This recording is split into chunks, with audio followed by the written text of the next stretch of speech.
So here is a fission reaction, once again involving uranium, different daughter products this time, different number of neutrons. But that can happen. Uh, there's kind of probabilities of the various different products being produced in any particular reaction.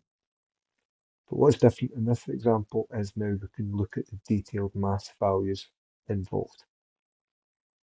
And then we can see that when we add up the mass on the left-hand side and on the right-hand side, we get a very slight difference. And can you see then it's important that you keep all the significant figures at this point. So it's only when you do the subtraction here, the difference in mass, um, that if you rounded these off, basically, you would get zero difference.